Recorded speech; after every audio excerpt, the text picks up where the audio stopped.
Hi, I'm Roberto Martinez and you're watching Toffee TV. No pressure. First question is always the one that sets the tone. I'll start with a nice easy one for you. If you could pinpoint one thing which could explain the difference between this season and last, what would it be? I think there is no one thing. I think it's been a combination of things, because obviously as a team we took a while until we found a way of performing in the league. I think the big difference this season has been the expectations that we had earlier in the season. We couldn't get those expectations into real momentum and enjoyment. I think the first 4 games really in the league, they set a little bit the tone. Dropping 2 points against Leicester after going ahead in the 83rd minute. Honestly, you will not believe after the game we had a feeling of a defeat, and there were 37 games left. And I think it shows you that we were so excited about the team that we got together. You can imagine, once we finished the season, it was a real feeling of, can we keep the same team together? So the signings of Romelu Lukaku, the Gareth Barry, people that all the players were getting excited. The first result, psychologically, hit us hard. Then we got the Arsenal performance that I felt for 60 minutes. We were at the same level that we were in the previous year against Arsenal, and all of a sudden we end up with a draw. And you lose 4 points, and it became a little bit, we can't get where we wanted to get. And psychologically, we didn't find enjoyment in the league. We found enjoyment in the Europa League, and you saw a real contrast psychologically. I think coming back from the World Cup affected us defensively, because we became a little bit loose, and there were many things that affected our first half of the season in the league. Once we turned the year, after the first week of January, our intent in the league has been fantastic. It wasn't anymore we want to get top 4. It was we have to win, and it was the reality of having to win games. And I think we've been very, very strong from that point onwards. I think at that time the players got rid of the hangover of the World Cup individually. Some of the boys, especially Romelu, was a completely different player physically when he came back from the World Cup than he was in January. And it's a shame that we haven't got another 10 games. That's a reality now. But it's been psychologically a big learning curve of being able to get rid of a disappointment in the league and move on, rather than feeling that, because we dropped some points early on against Leicester and Arsenal, we couldn't get what we wanted. How big a blow was it losing Ross right on the eve of that? Huge, because we were so excited with his pre-season. His pre-season was someone that he came back desperate to come to Everton after the World Cup, and he was on fire. He was flying. And you're thinking, that's not normal for a player that he comes from the World Cup, and you feel it's going to take a bit of time, and how is he going to react? Has he got a bigger role than he wanted? The injury really set him back. And I don't think he's never had, he's been catching up all season, sometimes physically, sometimes psychologically. And until the Manchester United game, I didn't feel that Ross was Ross this season, and everything started with that little injury.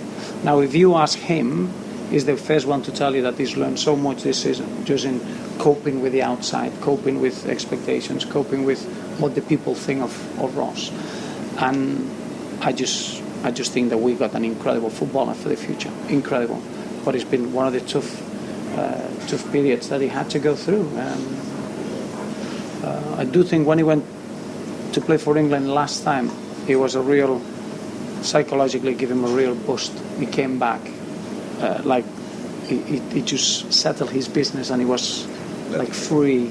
And I think we're going to get that with Ross. I don't think we're going to see a player that he gets ups and downs anymore. I think we're going to see a consistent performer, and I do feel that there is a maturity about him.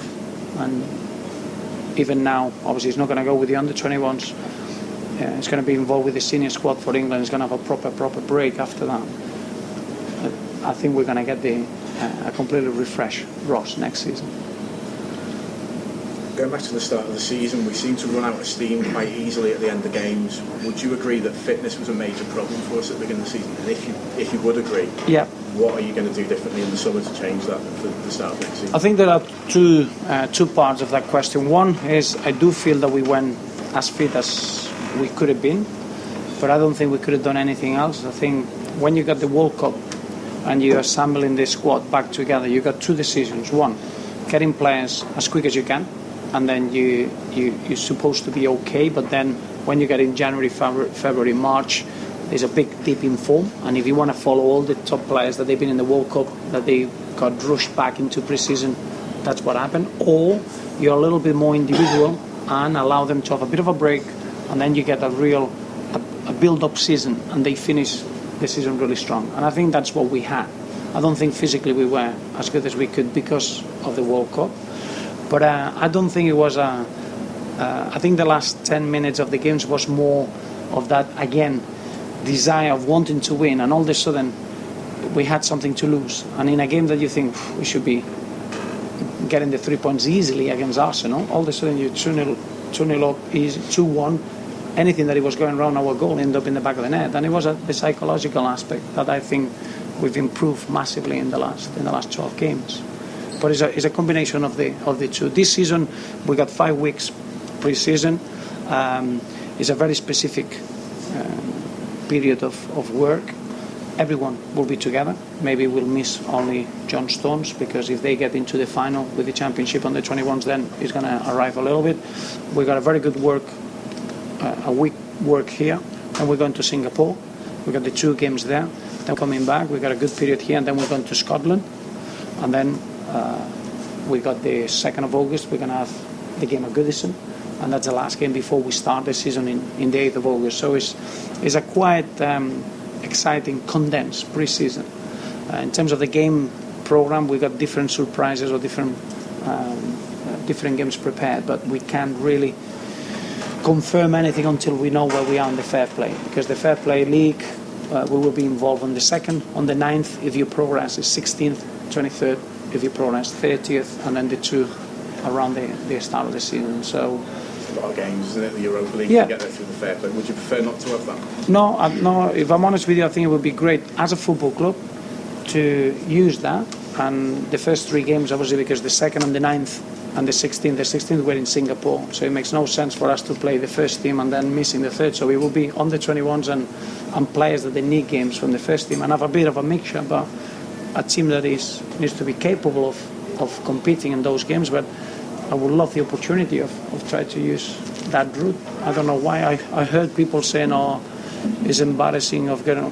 I don't see it that way at all. I think fair play represents an attitude, a behaviour that you need to have on the pitch, and I agree completely that FIFA rewards a team with something.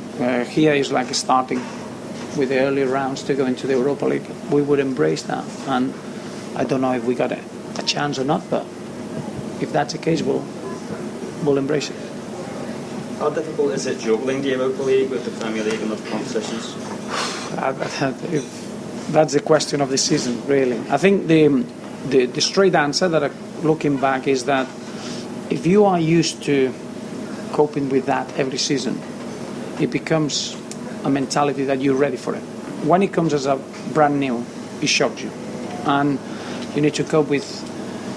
We arrived from Russia early hours on Friday, and we got an early kickoff at Old Trafford on Sunday, so physically that's going to have an effect. I just think that by being through that experience, we will be better now, better equipped to cope next season. Did it have an effect? 100%. It did have an effect. And all the teams that I've seen been involved in Europa League, that they don't play European football season after season, it's had an effect in their domestic campaign. You're looking at Lille. When we played Lille, they were struggling in the league. They couldn't get wins. They get out of Europe, and they finished the 7th, 8th now with a real strong performances. It is difficult to cope. Thursday and Sunday is a really difficult way of coping. Why is that different to Wednesday, Saturday? Well, the travelling is different in Europa League and the Champions League. The Champions League, normally everything is 2 hours around your fixture, and It's a lot harder when you play in Ukraine, Russia. They're difficult, harder journeys to organise. And the Sunday, normally because of the TV arrangements, there are early kickoffs because of the BT package. So then you play Thursday, but then you've got an early kickoff on Sunday after having a longer journey. So Tuesday, Wednesday, everything is around Europe, very easy, very accessible. And normally you're a team that you play in Champions League, normally you're a TV, and even they extend, you play on a Monday night or you play on a Sunday. And I don't think the recovery period is as good for the Europa League teams as it is for the Champions League teams. But the answer will be that the teams in the Champions League, that they are season after season in Europe, they've got the mentality ready to cope with it. And players like John Stones, Romelu, Ross, James McCarthy, now they are more equipped to cope mentally with the fatigue or the demands of playing Europe and the Premier League. Thanks. Staying on the Europa League topic then, your assistant Graham Jones was on record earlier in the season saying that he felt that the team and probably the management team hadn't really had any credit for some of the magnificent performances in Europe, probably given to the fans concentrating more on the patchy league form.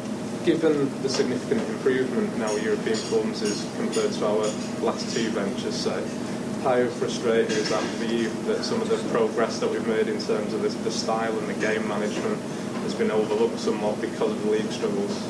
I'm the first one to understand that in football you have to win games, and if you win games you get the credit. If you don't, you need to accept it that you don't. I think internally, and if you're a proper Evertonian, you look at what we've done in Europe, and it's to be very, very proud. We had one bad day and we're out of the competition, like 10 games in Europe, and perform in the manner we did. Even the defeat against Krasnodar, I thought it was a celebration of having the young players coming in and being able to play. So you look at beating Wolfsburg home and away, the performances against Lille at home, the whole European campaign was phenomenal. The Kiev game in Dinamo is the only bad performance that we had. We couldn't cope with the atmosphere, we couldn't cope with the knockout phase, that we had something to lose, and there are things that we need to improve and learn from that. But other teams had the same situation. Teams that I thought they would go all the way, Napoli, Wolfsburg, Inter Milan, they had one bad night and they're out. Others, they've been given a bit of an opportunity. Sevilla had a couple of bad results or bad games, but they were able to turn it round, and that's what happens in cup competitions. But it is true that I don't think we were the last British team in Europe, the last British team in the Europa League. I do think that is something in the British game that makes things very, very difficult in comparison with other leagues to be good or competitive in Europe. That comes down to the physicality and competitiveness of the Premier League. The Premier League, if you are 95% in one game, you lose. In Spain, I can tell you now, at 60% you can still win. And sometimes that helps. You can make 3-4 changes, refresh it. You don't have to. You can manage the game after 50, 60 minutes. It's different. In the Premier League, you need to be at it every game. Now, the other thing is Christmas. Every league, more or less, they stop. They go 1 week where they can switch off. Just the mental fatigue, and the British game is when we play at the most. It is the busiest period. I do think that there is something that needs to be done if we want to help British football to get the reputation that we deserve. Because I'm listening a lot of other leagues talking, what about the Premier League, the best league in the world, and they can't progress any further than semi-finals. And there is that debate in European football. And I do think that we need to help the British teams to be fresher and a little bit more competitive in Europe.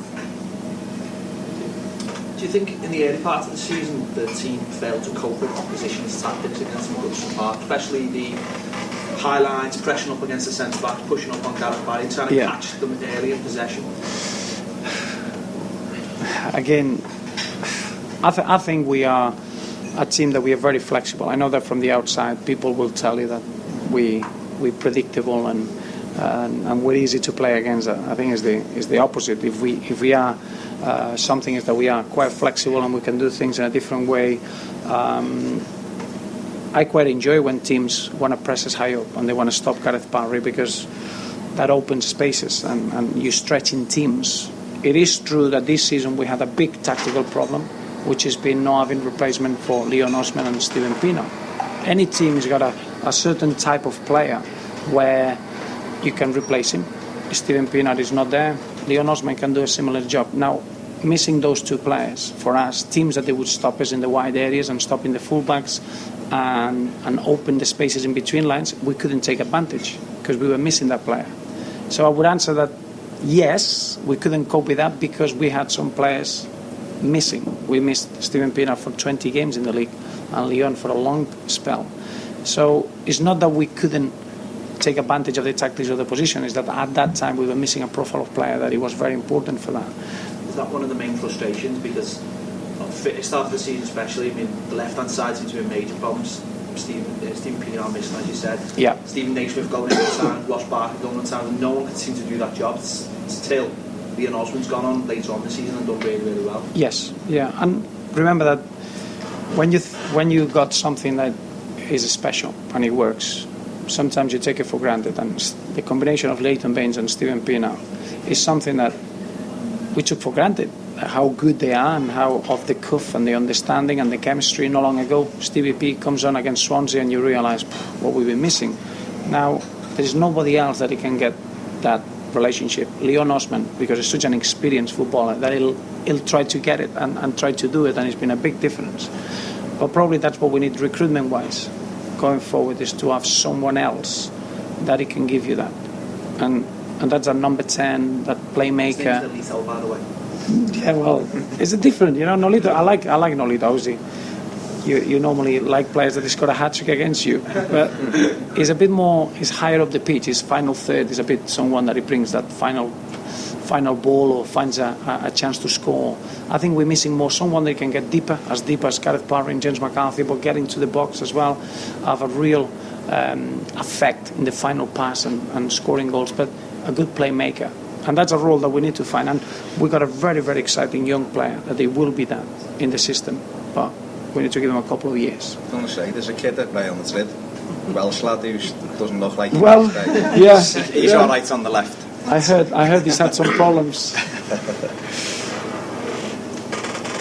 Joe Robles come into the team around Christmas time as a result of obviously Tim Howard's injury. I think he kept 3 consecutive clean sheets against Palace, West Brom and Liverpool. Yep. How difficult was it to drop him? And do you think it affected his confidence in any way? No. It was very, very.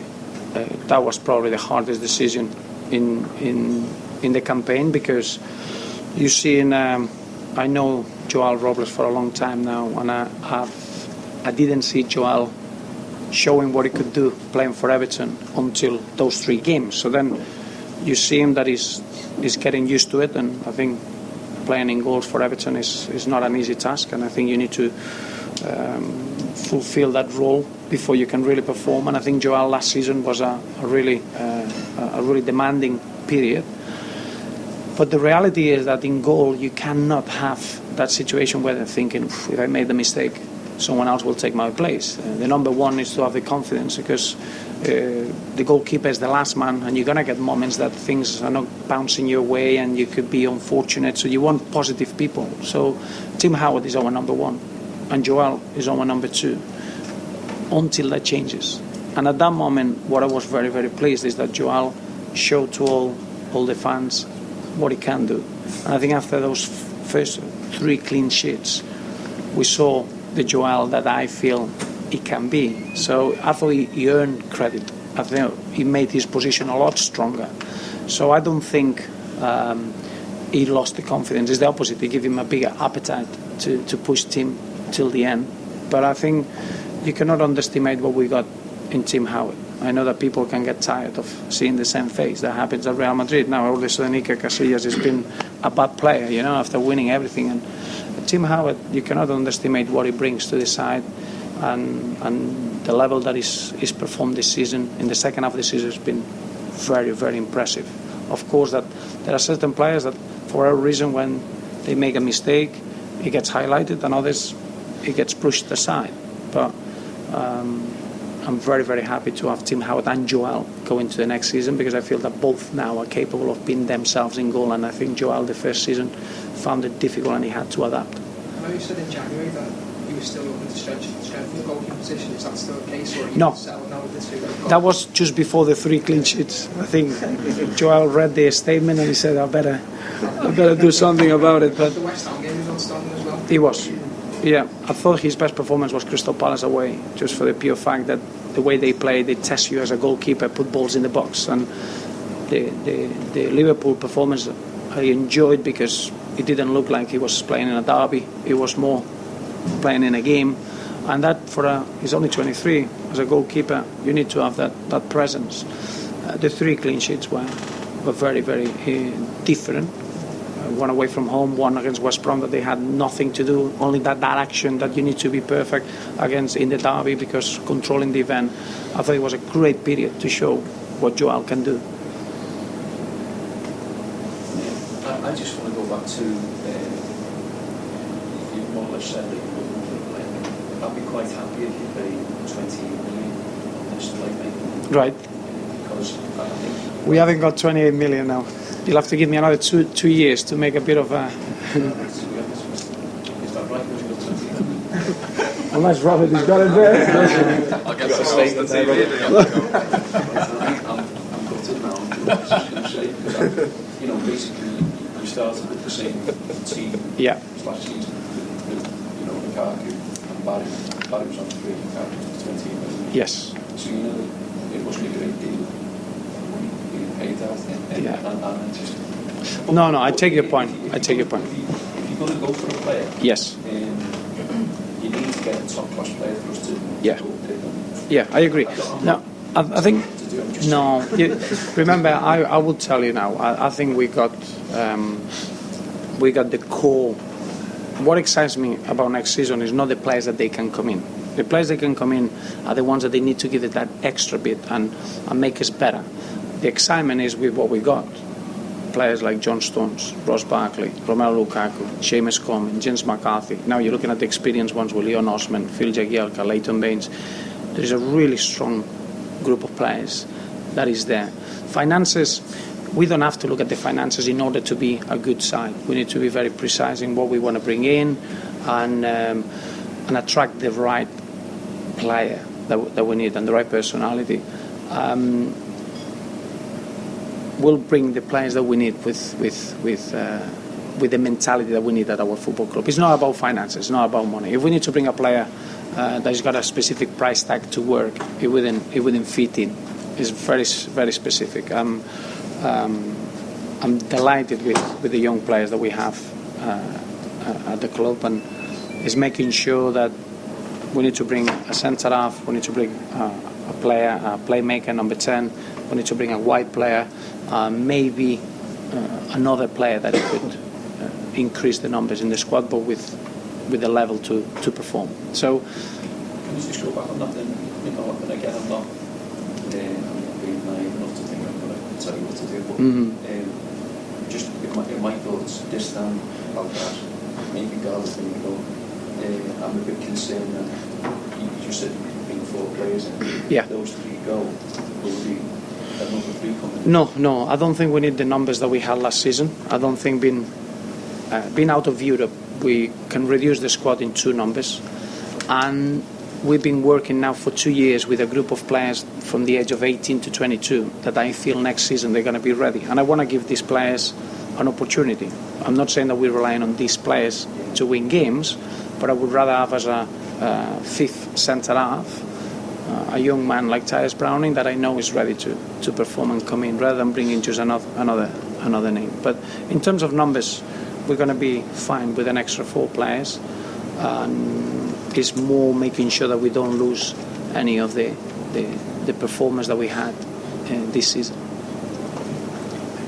I was just, funny enough, I was going to ask you how a club like Everton can compete on moderate finances compared to like the ultra rich, but I think you just answered. Yeah, well, no, but it's an interesting point. I think what does it cost if you come from fresh and you want to compete for the good things in the league or to win the league? What would it cost? 400, 500 million? We need to be very much a different type of approach. We need to give We need to be brave as a football club and give young players opportunities. We need to develop our youngsters in a special way, and then play in a way that we can compete against anyone. And I think now we've got a very strong squad, that we don't rely on seeing how much money we got to spend. I don't think we're in that state at all. We're not in a position that we have to sell assets in order to balance the book. That's the books. That's not the case. It's just making sure that the players that they are in the squad want to play for Everton, because in the modern game now you get this, I don't know if it's a fashion or a modern trend of getting new projects and impressing different people and moving around. We need to have players that they want to play for Everton, that they understand what it means to play for Everton, and as a club give them a proper guidance over 2-3 years where the young players can have big roles. And for me, we got the best young players in the league. I don't see another team that has got 3 players at under 21, under 22 level that they've got important roles in the side like we have, with the potential that we have. The challenge then is to keep them, isn't it? Yeah, but again, we're not gonna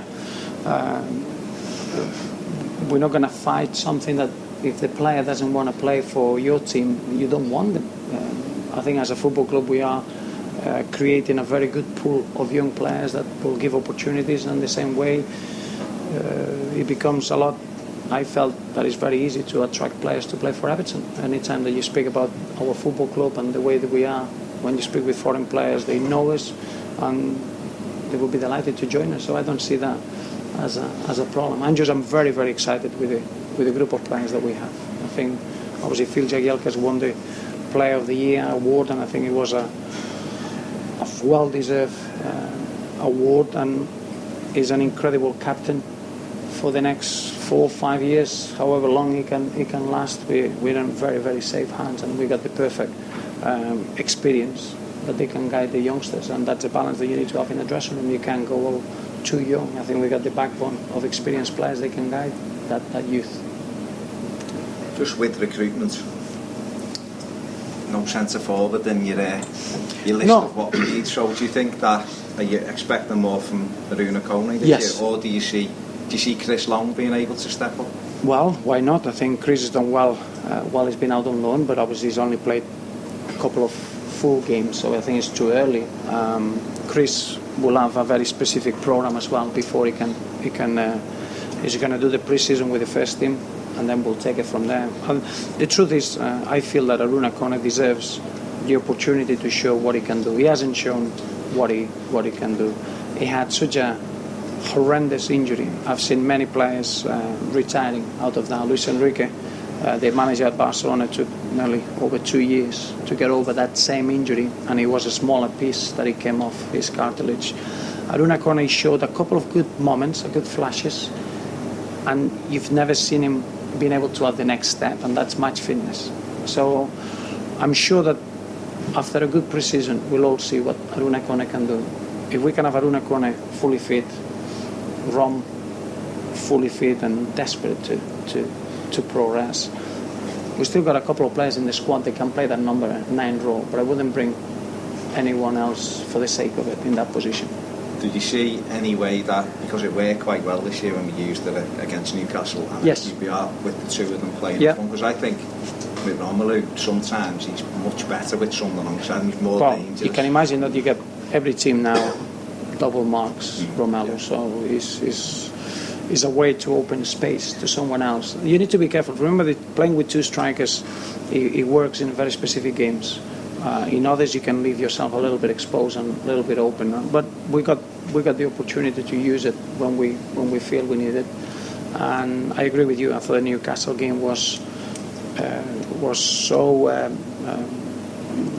so enjoyable to watch them. Those 2 linking up together, and it was so simple. Even at times, allowing good runners going past them, like James McCarthy's first goal comes from that simple approach into Rome and opening it up, and that can be used. Now that's got an effect when the opposition don't expect that to happen. It's the opposite when the opposition prepares it and he knows that you're going to play with 2 strikers. So I think that unknown factor is important as well when you're preparing games. From your first season to this season, the matchday relationship with the fans at Goodison Park has changed quite dramatically, and going back to Dynamo Kiev away, which you said was one bad night, the first 30 minutes at home in the Kiev game looked like it was developing into another bad night. The crowd was angry and made their feelings known, and after 30 minutes we changed our approach. Who decided that we were changing on that moment? Was it the players? Was it you? Was it Graham Jones, Duncan Ferguson? No, I think it's just the state of the game. I remember it was a very positive pass that Nazy made, and all of a sudden he gets a dynamic approach. We get a corner, and then we got another corner, and then we got another corner, and all of a sudden the fans get. We gave the fans something to cheer on. I think it was a very dull start of the game. It was very pedestrian. We didn't have any tempo, and that happens. But as a manager of the football club, I need to take responsibility. When the results are not going well, I'm the one to be point out, the same way that when the things are going really well, I'm the first one to be highlighted. So I accept that. And everything, the big advantage that I have is that I can be neutral with everything I do with my players is to win football games for Everton, and the fans want to see the team winning football games. So we are in the same page, and I accept the consequences. That's the nature of my job, and I can understand that the fans can be disappointed or frustrated as long as we allow the players to perform for 90 minutes, and then we can affect. Because I do feel that I was disappointed against Queen's Park Rangers at home. We were 3-0 up, and it seemed that it wasn't enough, or because the style wasn't there. And I think we need to be a little bit realistic as well. You know, if we are here to win games, and then when we're winning, we want something else. I think the players deserve a little bit of understanding of how difficult it is to win football games, top and bottom. There was graffiti scrawled on Goodison Park earlier this season about you and your role. There's utterances that perhaps you've done as much as you can at Goodison Park with Everton. What would you say to the fans who say that? Well, I felt good at that moment because I felt it was a Howard Kendall moment. Howard Kendall and Philip Carter, so I said it can only go one way from now. So I'm hoping we'll win the league next season. A couple big stats. Yeah. How are the injured players getting on, particularly Gibson, Baines and Oviedo? Yes, well, the three you mentioned are the ones that they had surgery. Leighton Baines is still in a protective boot. He's going to start pre-season and he's going to work throughout the summer. Hopefully the second week in pre-season is when he's going to join the group. Darren Gibson should be able to join the group straight away. Brian Oviedo exactly the same than Leighton Baines, second, third week of pre-season. Tony Hibbert has joined the group today and he's been very positive. He's reacted really well, and I'm excited about him being able to have a good break and start pre-season. And Antolin Alcaraz has been recovering well, but he won't be available for the weekend. So Stevie P is the only one that I feel we need to give him a lot of attention over the summer. He's been disappointing every time that he's shown a little bit of progress, and the game he played against Manchester United with the under-21s, then broke down again, plays the game against Swansea, and then he breaks down in training again. We need to keep Stevie P fit, and that's my only focus this pre-season, to get Stevie P right for pre-season. But everyone else in the second week of pre-season will be fine. That was what I was going to ask about. How difficult is it mentally to keep players, from mentally switching off? Gibson's been out for a long time, keeps on coming back and being out again, and Oviedo's had a few different injuries. How difficult is it to keep them? Well, the hardest thing is, as a player, coping with injuries is devastating. I think as a player you can cope with being dropped, coping with not playing well, coping with any aspect that you can do something about it. Injuries is really frustrating and really very tough. And I think Brian Oviedo has been an example to all of us, because he's upbeat. It takes 2 minutes to get through over the disappointment, and he wants to know what he's doing next. It's incredible, but it's not much that you can do really. It's trying to support them and help them, but deep down, when you cannot play football or you cannot work or train, it becomes a real tough mental battle. And I think Stevie P came out publicly explaining a little bit how difficult it was for him, and it's true. Unless you find that comfort, and the teammates have been terrific in that respect, and that's a good thing we got at Everton. You're looking at Tim Howard, Phil Jagielka, Leon Osman, Leighton Baines, Tony Hibbert. That group is special. I think if they don't bring a smile in your face, is even when you're injured or when you're struggling, there's something wrong with you. But it is tough to cope with injury, especially when you get a setback and you get back and then you get another injury like Brian Oviedo's he had this season. But as I say, the team spirit is probably the best therapy for it. Thank you. Just modified my question slightly based on some of what's been said already. I'd like to ask you about the pressure and kind of some of the human element of the job. Personally, I've been really surprised by how quickly some people have drawn the daggers just a few months after a record points finish and some of the best performances we've seen in decades. The first sign of trouble, as you said, the booing against QPR when we're 3-0 ahead. People seem very panicky, in my opinion, without just cause. Given the importance that you have put on the likes of Leon Osman, Stephen Pienaar, Tim Howard even, Gareth Barry, all of these guys are aging players, and you've just commented that you wouldn't have £28 million to spend despite the record TV deal. Given the short-term demands for results from the fans, how are you going to ward off that pressure if you can't replace those key experienced players? Well, yeah, but listen, I want that pressure. I wouldn't enjoy saying, well, we're at Everton and we're happy to finish top 10. Well, I wouldn't be the manager of Everton. I'm here to try to win titles, to try to achieve footballing dreams. I believe on that. I don't think you need the finances that others have in order to achieve. But it is true that then, as the fans need to understand what I'm trying to do, and we need to have a bit of time in order to be able to compete with the other teams. But the pressure needs to be there. Unless you got the pressure and the expectations, you'll never achieve. That's the reality of it. And I've been involved now 6 years in the Premier League, and the Premier League has to be that intense. Unless you're 100% and full on the intensity that you need to bring, you're not going to win football games. I'm looking at, obviously, it's been a demanding season, but the last 10 games, last campaign, which is the record points tally in the Premier League era, we got 21 points out of 30 in the last 30. Now we are in 19 out of 27. So we could actually finish with a better return this season than last season in the last 30 points. So that shows you that once we've been under massive pressure and facing adversity and the difficulty of not having that confidence in our play as a team, we've got an incredible character that makes me feel very excited about the future. And I'll take responsibility of the results. That's the way it should work. And the players should take responsibility of keeping themselves fit and performing well and being a team that everyone can be really, really excited about. Can I just ask you though, have you been surprised or at all kind of hurt by the level of some of the criticism so soon after we've had such fantastic... I understand it. I understand that the results, when they're not there, is going to turn that way.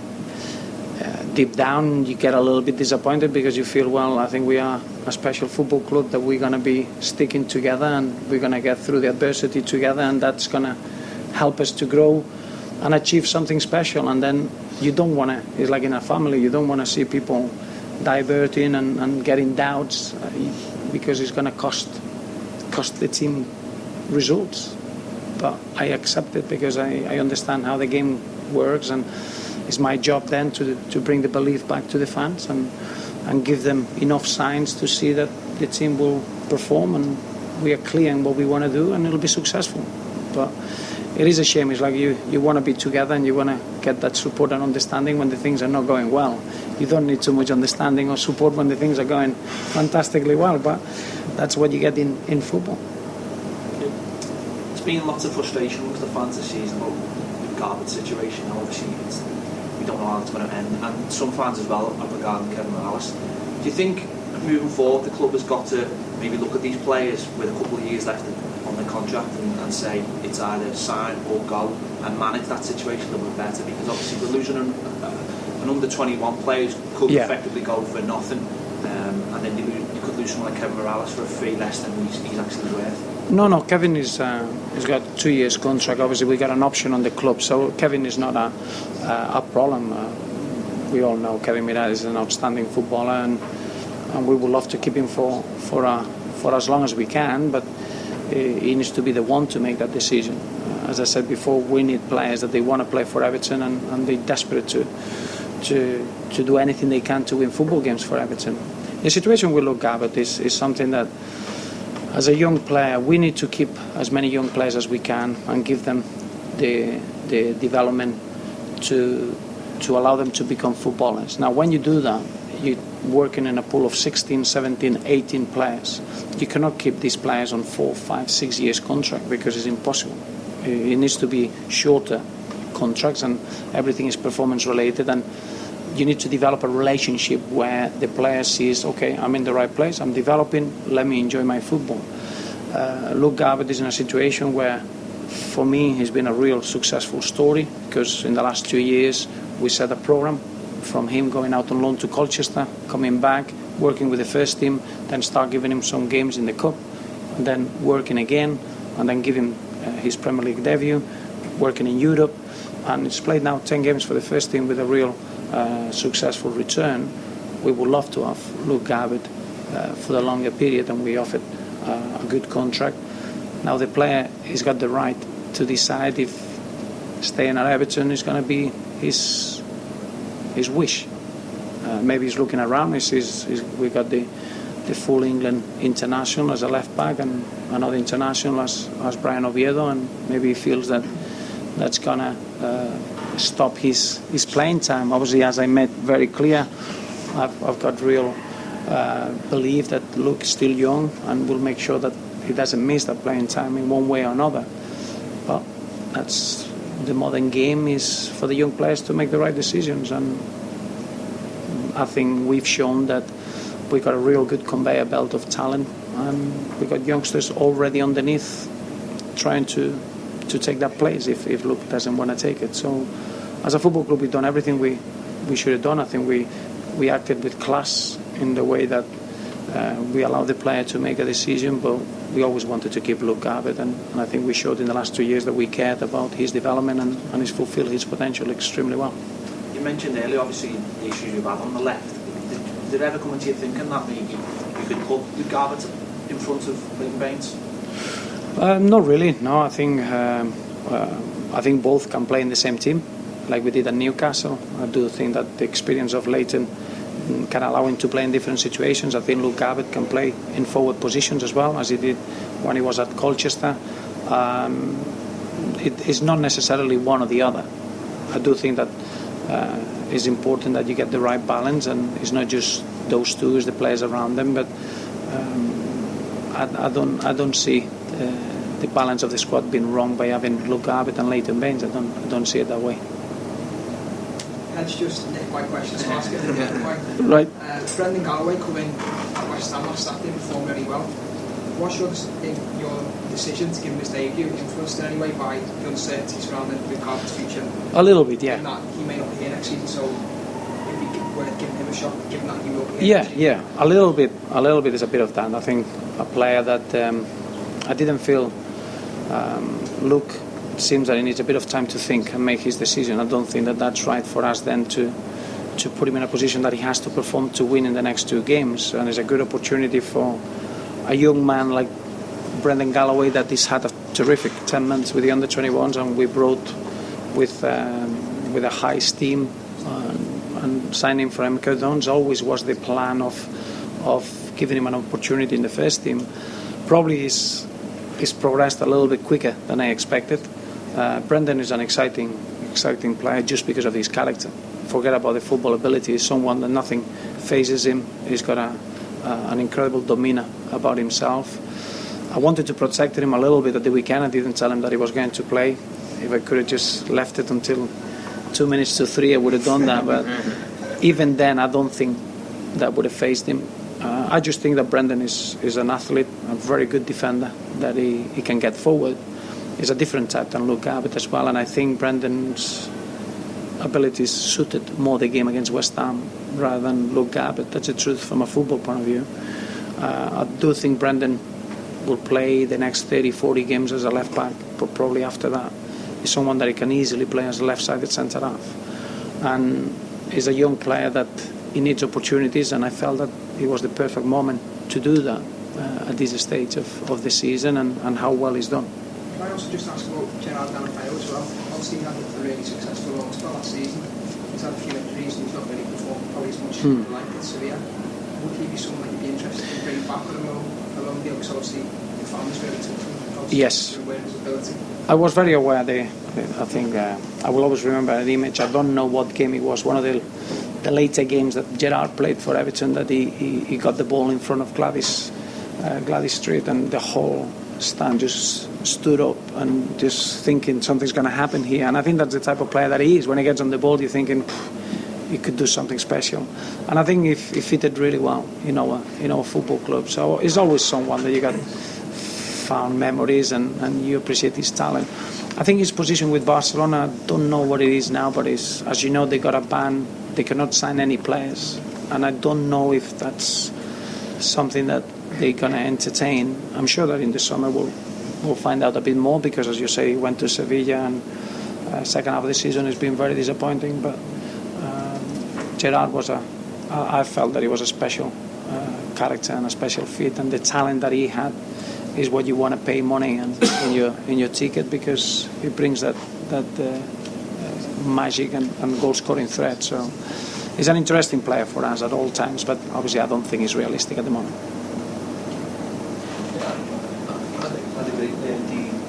The talented player that you proposed, which is be keen on, constant weakness, and I'm sure you get fans on the seats all the time. These moaning fans, the only way you forsake them is if you win a trophy. And I was thinking about go back to the Swansea game. It was a disastrous night. I think next season, would you be thinking of full side out? Well, yeah. It seems to be the easier trophy to win, because most of the so-called big sides heave out. And I understand, it's given the likes of Luke Garbutt again, like that again. Yeah. But I think it would be better for our fans No, I think it's a very good point. But what I would say to that is that any team that I put out on the pitch is expected to win. And the truth is that Swansea game was a real poor performance and a disappointing performance, but the excuse wasn't that we didn't have the players that they played in the league. I didn't expect to lose that game. As you say, that there are certain players that they need to be given an opportunity in order to see how they can progress. But when you got a squad like we have, I would expect anyone that he plays in whatever game we go into, that they are ready to win the football game. Next season it will be different. I think when we played the Carling Cup, it was a tough period where we had to expand a little bit the numbers in the squad. What I'm trying to say with that is that if you qualify in the next round, you're going to get a period with 7 games in 21 days. So you know that you're going to need 18, 19 players that everyone can play. Now, if we cannot beat the team in the first round, we're just going to get bigger problems later on. My disappointment was that certain players that they didn't perform. I don't think it was the line-up. That was an easy excuse. Remember, we had Tim Howard in goal, we had Samuel Eto'o and Romelu Lukaku playing, and 45 minutes each. That was the arrangement. But everyone else, they were full internationals, and apart from Luke Garbutt, everyone else, I would expect it to win that game. But it's going to be easier next season, because you only got 3 tournaments, and then the amount of changes that you need to do in between competitions, it has to be smaller. You mentioned Samuel, I thought you're disappointed the way it ended. No. I always was very, very aware that Samuel would bring something straight away. He wasn't a player that he had to adapt. He was a player that he was ready to perform. He's played 20 games. He scored 4 goals, 2 of those very important against Burnley, that he gave us 3 points. The performance in Europe at Krasnodar, he gave us the goal. The Samuel Eto'o signing was always in mind of giving us a straight impact on how to perform in Europe, especially away from home, having that experience, having that know-how, bringing that worry into the opposition, which a figure of Samuel could have, and give time to Aruna Kone to get fully fit. now we got into a position in December that Samuel felt that he was ready to play every game, and he felt that he wanted to play every game, and then it was the best decision for everyone just to allow him to go and find a solution when we were ready to go without another number 9. But I thought the role that Samuel had with us was very, very, very successful. All the young players learn immensely. We all learned from him. He had some. Remember, at one point, he was the best striker in world football. So even the way when we scored at Anfield, when Phil Jagielka scored, is the one that doesn't allow the opposition to take obviously they don't allow them to start the play quick enough. He had so much of experience that we benefited. But the second half of the season, I knew it was going to be a completely different situation. I don't think Samuel needed a different proposition.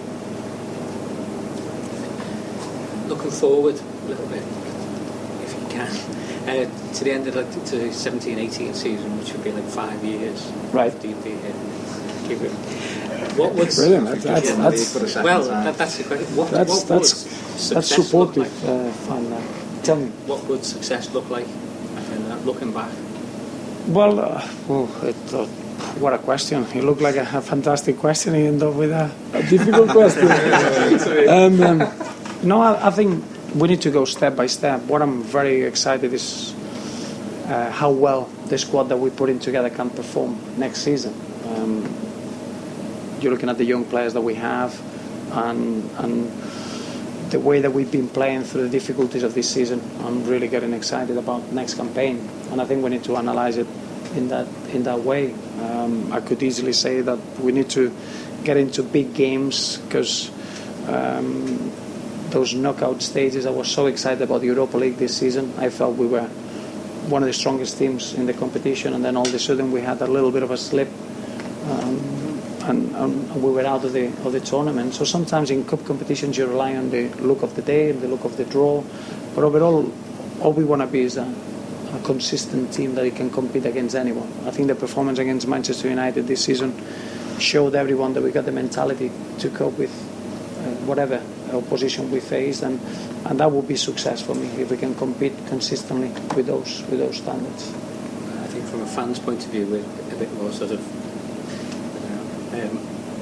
Want the glory of it. Absolutely.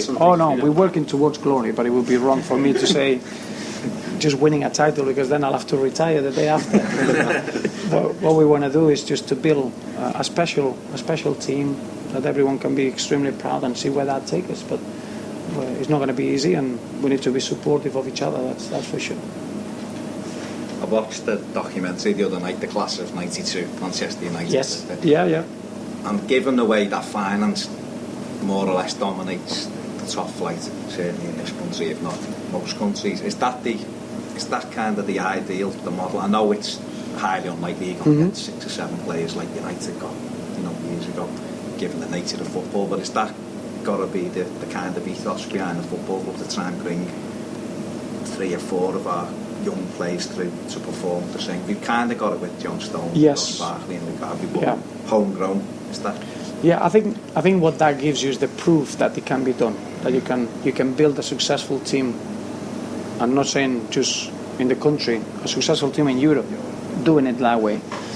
But the same way is interesting that the early steps were tough, and it would have been very easy for Sir Alex Ferguson at that time just to go, I had enough. I'm bringing players in, and that's what you do when you're trying to create something. To become outstanding in what you do, you need to go through difficult routes, and that's been strong and supportive.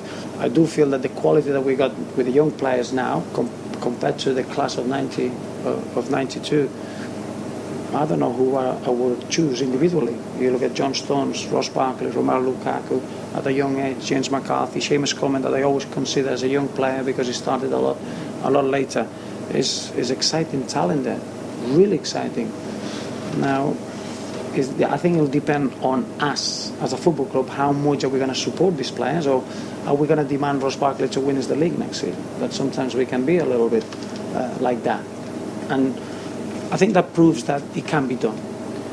Do you feel as though you've taken over, or given your vision, your long-term vision, do you feel as though you've taken over at not a difficult time, because obviously you come into the club and Everton have been 5th, 6th, so they're always in that top 6 or 7, whereas obviously when David Moyes took over, we were kind of bottom half and 14, 15. Would it have been easier at that time to get across your kind of ethos, given the time scale of it? Because obviously touched before on fans turning. I'm not sure fans turned. I think fans were very worried, particularly after Stoke. I'm not quite sure it was as bad as people are taking on, but doing that when your team's 13th, 14th, then bringing this new style of play, as opposed to Evertonians used to being near the top. It's more difficult when you're going through those bumpy periods, trying to get across what you're trying to do. Yeah, of course. I think because it's something that you cannot choose. I don't tend to think about that. I think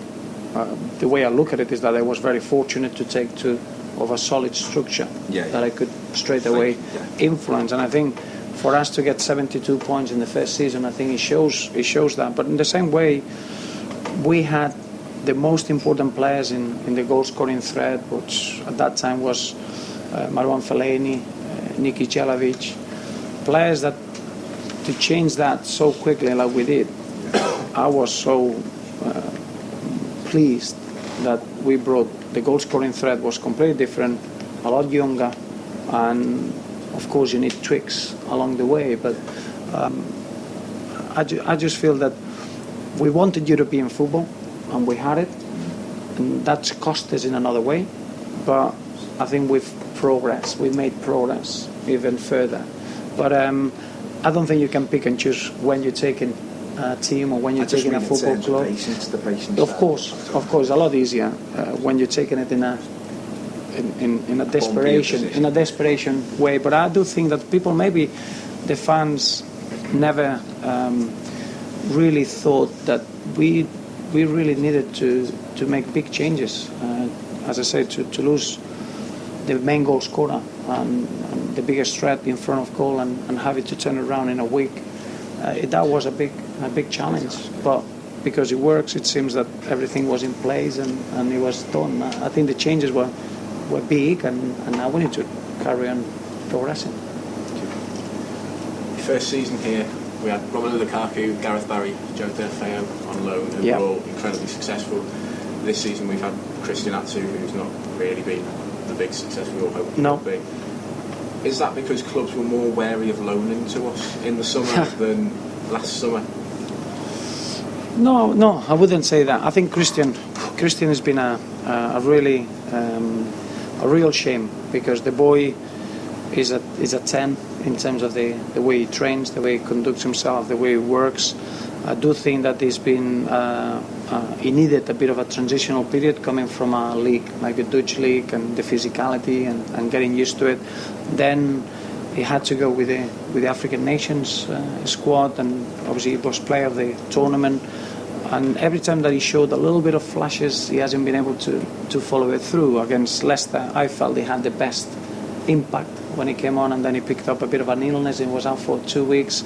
The games that he played in Europe against Krasnodar, picks up an injury after 5 minutes. Away from home, it was a disappointing game. Against Dynamo de Kiev, it was a disappointing game. I think he's been very unfortunate. And sometimes, as a lone player, you need to have that bit of luck in a specific moment that allows you to kick on. And I think he's a top player. And I think in a few years down the line, we'll see that with his performances. But no, I would say that it's not very it's very rare to be able to get players like Deulofeu, Lukaku and Barry on loan, and you always keep looking for those. But I think the loan market is a very interesting market for us, because it always gives you that opportunity. I think Aaron Lennon has been as good as those three that you mentioned, even for a shorter period. Looking back, Lassina Traore was a real disaster. He comes, when you think that he scored a goal in his first touch, he said that's going to be the best signing ever. Then he gets injured in the warm-up against Chelsea, and we never saw him again. So it's very difficult in loan players to you bring talent and you know that they're going to fit in well, and then you're a little bit on the lap of God of how everything is going to develop. On Lassina Traore, there's a guy who uses my website who basically every day took a picture of him at Lime Street train station. So if you were looking for him, that's where he was. We had him. We knew where he was. It's just he couldn't train. But Aaron Lennon, like you say, he's been a great success since he came. He seems to have come back to life from almost winding down a career at Spurs to coming to Everton, coming back to life, showing signs of being the player he was 3-4 years ago. Yeah. Are we going to get him back next season? Well, as I say, I think it's something that we need to see how it pans out. When you do a loan deal, what you want is to be that, to have that success. The success I consider when the player comes in and you're looking at playing and you're thinking, it seems that he's been here for years. And I got that impression with Aaron Lennon. The fight that he had, the enjoyment that he had. Believe me, to play at Goodison is not easy. And he just fit in so well. And he felt that he belonged there. And obviously, you're looking at it, and he's had so many caps for England. At one stage, I think we had 7 English internationals on the pitch, which is something that it hasn't happened for a long, long time. And he just fit in. I think everyone respected him in the dressing room. He was prepared to work extremely hard. Then he had that flair and that pace in the 1v1 situations, which we always use. He became important in key moments. The Queen's Park Rangers goal, the Swansea goal, the Newcastle penalty. He's a player that he's been a real success. Now, what happens from now is we don't know. I'm not too worried about that, because what I was worried is that Aaron could enjoy his football and be an important player for us, and he's done that. Whatever happens in the summer, we'll see what that takes us. If he does sign for us again, can you get him to smile in the photos this time? Well, I blame the photographer for that. Yeah. We need to get a better photographer. I don't know if we can. When you're a photographer, you should make your clients smile. It's not that difficult, isn't it? Before you click. How highly do you rate Mohamed Besic's first season, and do you expect him to play even more next season? He's an outstanding character. It's just so impressive. Remember, he's played 30 games this season, which is the biggest amount of games that he's ever had in professional football. And I did feel that he's a footballer that is only 22. When I saw him the first time in the World Cup, I knew that he was an Everton player, because he would play with his heart. He's someone that is technically really, really skillful. He can keep the ball. He can see a pass off the ball. Is as good as you get defensively. He's just getting used to the Premier League, and tactically, I want him to develop a role where he's never played before. He's played it with the national team, but only a few games. I know that he was in the World Cup against Argentina and those top teams, but he still needs a little bit of playing time in order to master that position. But I think he's going to be a terrific player for the future. I felt a little bit bad during the season, where I know that the fans loved seeing more on the pitch, and I don't think he was ready to play as much as the fans would have liked to see him. And I think you need to protect the players a little bit at times. And sometimes he came on and he tried a bit too hard and then didn't come off. And I think his contribution for the first season has been terrific. 30 games in the first year. It's been a better return than I expected, but he's someone that we got here for the future with an incredible potential. What would you say has been the highlight of the season? Oh, good one. I tend to like highlights in terms of. I think the reaction that we had after losing in Kiev, that was. I would tell you, after the game in the dressing room, everyone was so down. It's like someone took that dream away. Everyone was convinced we were going to win that cup, and all of a sudden you have to get your head around it when you're facing Queen's Park Rangers in a game that you have to win. And I felt a change of character, and for me that's been the highlight of the season. The manner that we won 5 games, straight wins, with a draw in the middle with Swansea. Those 6 performances for me were just Everton character. Just forget about the football ability. It's just, no, we're winning because we have to win. For me, that was the highlight of the season. Then as a game, I think the Man United game was just such a composed performance. We were so dynamic. We were on top. We were prepared to defend. We were prepared to attack. We could have done anything we wanted against a really good side in a good moment of the season. But it's been many. Without getting the results, I think we've seen many good moments. Even John Stones getting injured at Old Trafford and seeing the way he's finishing the season. Sometimes you underestimate that. You as low as you can be. You need surgery in your ankle in a difficult season, and then comes back and wins the Player of the Season award from the supporters. There are many incredible stories this season. Nice. Just kind of linking in with that, and you just mentioned John Stones and obviously Mo Besic, two young players. How do you potentially see the dynamic changing in this coming year with the young players? As you've said, John's going to be going after the Euros with the under-21s. Mo's had quite limited exposure this year. You've also mentioned that you're potentially in the market for a number 10, which I'm wondering, will that mean that Ross will take a step backwards, maybe deeper into midfield? How do you see that whole dynamic working? No, obviously, I see Ross. Ross, maybe we call him as a number 10. I see him more as a number 8, that's a bit more dynamic, box-to-box midfielder. The number 10 is more that playing between lines, that is a bit more of a static playmaker, if you want. Ross is such a powerful and dynamic player.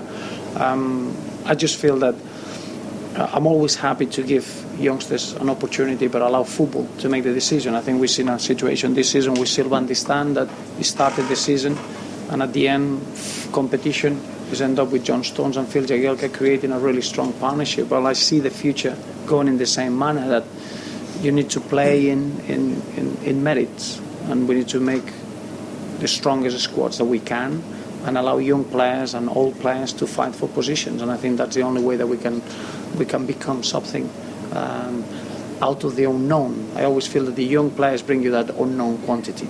We can't go out and spend 50 million in 3 players. We can't do that. But we can bring 3 young players that maybe the value will be 50 million if you give them that right direction. So I quite like to bring the players into a dressing room and then just allow football to make the decisions. And even if it's at times it could be tough decisions and difficult decisions, it has to be done for the good of the football club. So just linking Ross then as potentially that number 8 player, possibly stepping back down the pitch a little bit. Some of our struggles this season, particularly again the criticisms of fans saying that we don't have a plan B and we're very predictable, etc. I don't see that at all, and I've seen us play 4-4-2, 4-3-3, 4-5-1. And I've repeatedly said to people, I think that the fundamental idea is correct, but perhaps this season the execution hasn't been as good. Yeah, I would agree with that. One of the things that I've noticed is I would suggest that we've moved the ball too slowly at times. We've maybe had 2 touches when one would suffice, and it's given teams more time to filter men behind the ball. Do you think that dropping Ross back a little bit would potentially give us more dynamism to move the ball wider and forward slightly quicker than we have done this season? Yeah, I think that's something that we've done really successfully. I think there is always tweaks, and I think when you got intelligent players, you can change things. I agree with you. I think we are probably the most flexible team in the Premier League, if not the most flexible, one of the most flexible teams. Not just in formation, it's just the way we play, the way they try to adapt into what we need on the day. I think this season we've seen a little tweak with James McCarthy being allowed to go forward and getting into the box, and that's been really successful. I think Ross dropping at times, we've done that against Queen's Park Rangers at home, and it was fresh and it was new. I do think that we got a lot of different ways of playing.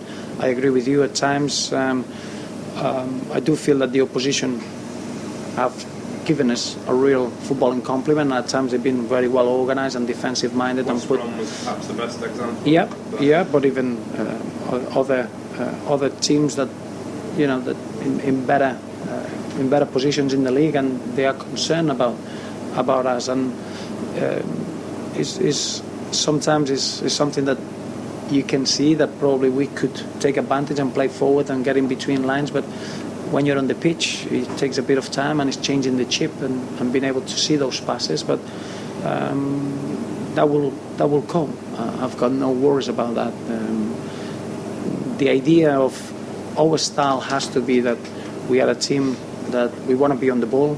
We don't want to be relying on 50-50 balls and putting balls into the number 9 and see where that goes. It's just you want to rely. You have control of your own fate, and that's knowing how to win football games. That means that you can be dynamic, you can hit teams on the counter like we did a couple of times this season, you can control the game, have 75% of possession and win the game with ease. And I think we are a flexible team in that respect. But that's down to the intelligence of the players, and I think that we got the intelligence players to do that. So, given how that style has served us so well in Europe, and in some of the games against the better teams, Manchester United must have been a classic example, and how easily we won that game. We didn't just win, really we controlled the play. How frustrating can it be in some of the games, particularly against the lesser teams, who do pay us a big compliment and put 9 players behind the ball, when things don't quite happen, that plan B only seems to be acknowledged as hitting a direct ball rather than mixing things up in terms of formation or counter-attacking? Unless it's the direct ball, people don't seem to see any variance in the play. Does that frustrate you? It does, yeah. It does, because that's been a battle since '95 when I arrived to the UK, where from kick-off they used to tell me, put it in the box so you got a chance to score, and I think, well, if we haven't got anyone there, how are we going to score? And you need to have control of the ball. But it is true that you're going to have, when you don't get the results, you're going to get the people, the first excuse they've got, or the first reason is the style of play. Clearly, you need to go a little bit deeper. If I'm honest with you, this season, the only disappointment I have is that we had 19 leads. Now, the hardest thing in football is to get in front, because the easiest thing in football, and now it seems to be a fashionable trend, is to keep a clean sheet and put 11 bodies behind the ball. Well, I don't believe you can win things by doing that. The hardest thing is to find a way to break teams down and get into the lead. Now, 19 leads, you should end up with 15, 16 wins. That's just as an average. And we end up with a lot less than that. So we lost a lot of points. Like, I'm looking at the performance against Crystal Palace at home. I thought the first 30 minutes is as good as we played in 2 years. And we lost that game. Well, we went into half-time 1-1. From the only ball from the keeper ends up with a penalty. Now, from a tactical point of view, you can have a doubt about the performance. Now, you won 1. And that just sometimes is a know-how, how you're going to just manage the game. And there are aspects that we need to get better. And I do think that the last third of the season, we've done that much better. Like the game against Southampton, we got ahead and we never looked like we were going to lose that lead. Now, that's a big difference to where we were early on in the season.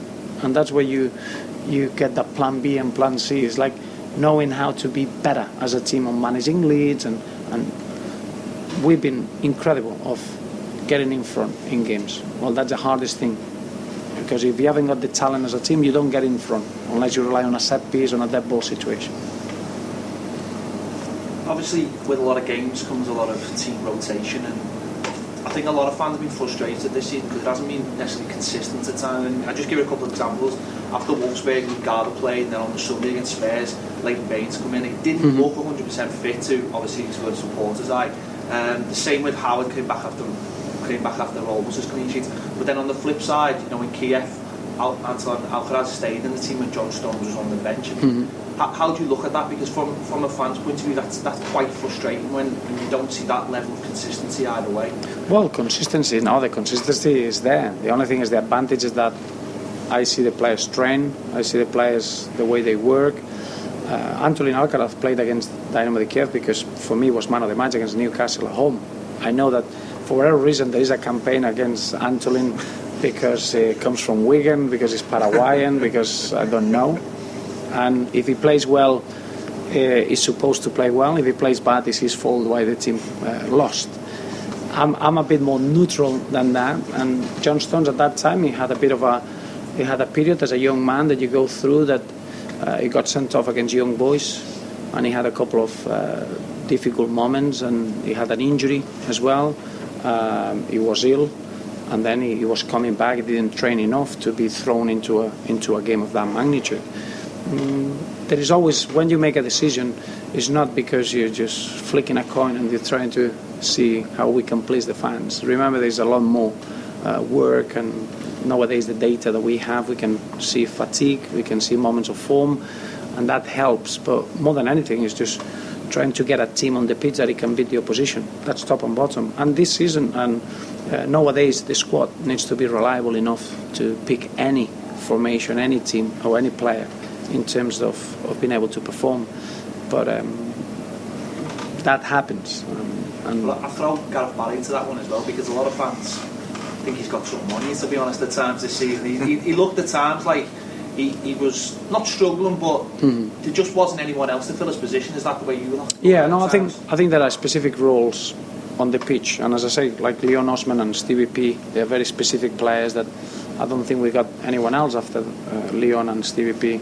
Gareth Barry is such a reliable character that he brings more than what he does on the football. There are things that off the ball, he covers other players, he gives you a real composure, someone that he plays through lines, always wants the ball, and at times you need to the role that he has, only probably Darren Gibson has been able to do it this season, and Darren has been out longer than we expected, or more injured, and Gareth probably had to play more than I would have preferred. But the same way, he's just such a reliable footballer that what he gives you is just a platform for the others to perform. And sometimes it's not what he does, it's what allows the others to do with his experience, his covering other players, the way that he sits around the centre halves, the way that he allows other teams to press him and opens a space for other players. But I think Gareth probably had to play more than we all wanted, but he's such a reliable character that I wouldn't agree that he hasn't performed in every game that he goes into. He can be more attractive or less attractive, but the role to the team has always been very, very positive. This week marked quite an unfortunate anniversary in that it's been 20 years since Everton last won a major trophy.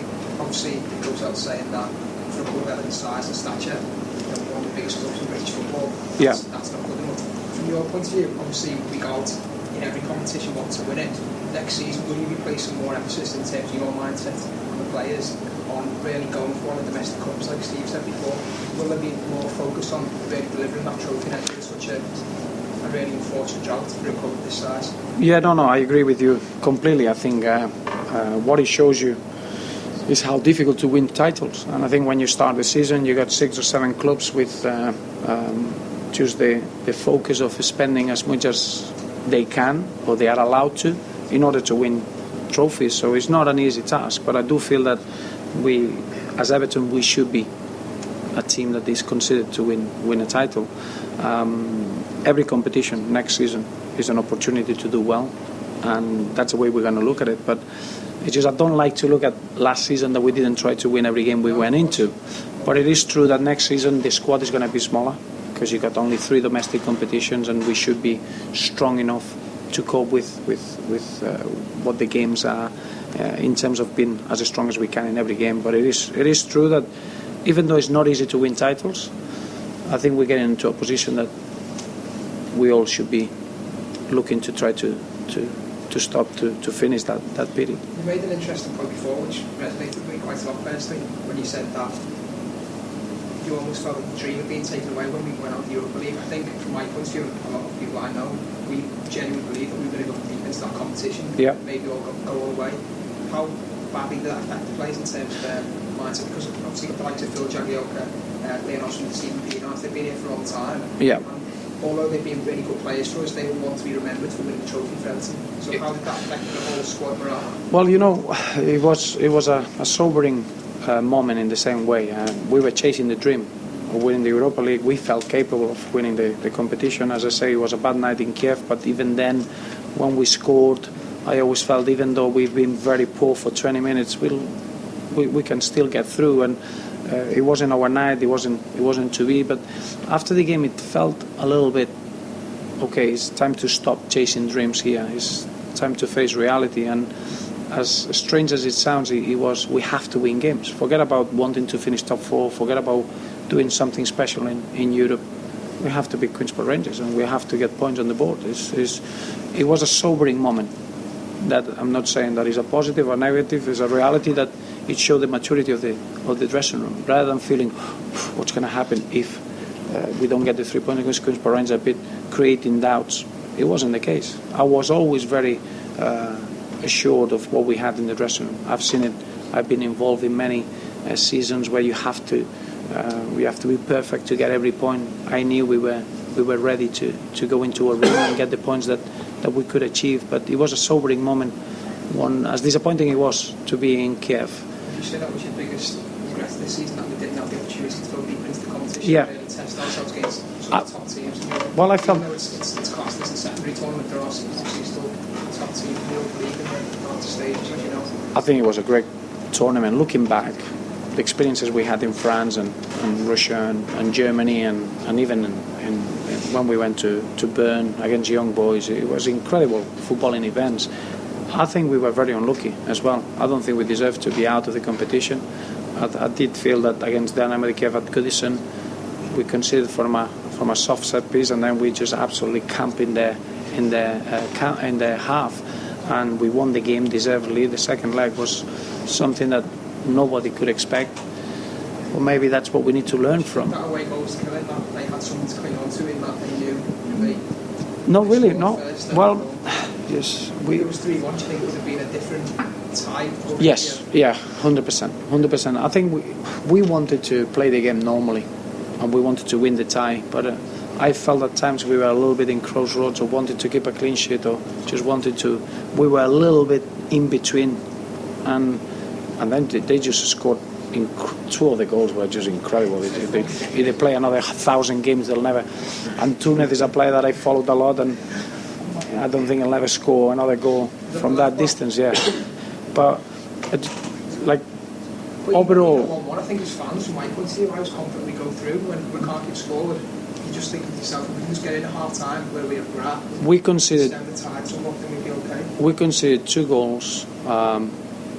After going 1-1, we had the best period in the game, and they were really doubting themselves. We had a corner, we conceded on the counter-attack of the corner, and 27 seconds later, while Phil Jagielka's outside the pitch, getting treatment and coming back in, they just play and score a goal. So in 28 seconds, from attacking a corner, you concede 2 goals.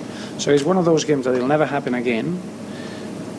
But the same way I feel that during the season, we've never been lucky once. Like everything is one of those seasons that it had to be perfect, and we had to put so much effort for everything, and sometimes you get a little bit of luck, and then you get a bit of momentum, and all of a sudden you find yourself. We've never had that, and you need a bit of luck sometimes, and this season we didn't get any of that. But I'm looking at what we did in Europe. We were an outstanding team, and I don't think Seville or Dnipro done anything more than us at that stage in order to merit the place in the final more than us. So you have thousands of fans travelling and obviously spending a great amount of money across Europe. How motivating was that for the players? Did they realise what a big club they represent?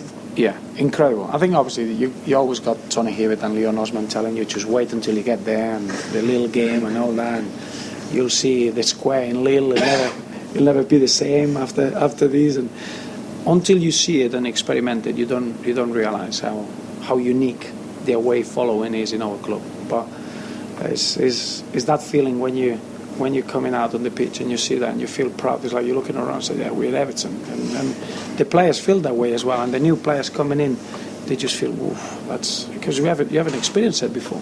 So I knew how I was feeling. So I know a younger person that is on the pitch playing, you feel on top of the world. And I think the performances showed that. To go to Wolfsburg, we were the only team that beat Wolfsburg in 28. They only had 2 defeats in 28 games, and both against Everton. It just the performances against certain teams were magnificent, but the experience was. The players are desperate to get back into Europe. I can guarantee you that, and that's something that's going to stay with us forever. The European trips. I've been on plenty of European trips in the 70s and 80s, but even I found about Everton. Right. In what way? Just the amount. In the 70s and 80s, there was a couple of thousand. Uh-huh. But Lille was just, I know it was an easy run, but it was unbelievable. Yeah. Even the problems that we had with the club police before. I know. That was so wrong the way they handled it. Yeah. Just enjoy that. So. Yeah. We were watching a clip. The boys were watching a clip of a bar in Lille full of Everton fans singing Ross Barkley is a diamond. Incredible. Did you enjoy that? Oh, they were laughing. Incredible. So we want more of that. Just No pressure. Yeah, that's it. Yeah, just a little silly. Give us 10 months. Yeah, give us 10 months. We're playing in our new kit on Sunday. Will you be wearing black shoes? No. The brown shoes is there'll be different shoes, but they'll be brown. But the kit is a winning kit. I think Umbro. There is something about makers. Umbro they get Everton. It's incredible. I can't wait to see the full team out there with that kit because it looks impressive. But unfortunately, the brown shoes will carry on the touchline. I was going to ask, do you regret selling the original ones? No. Every year they change. Every year it was a good course. Don, gents, great to see you again.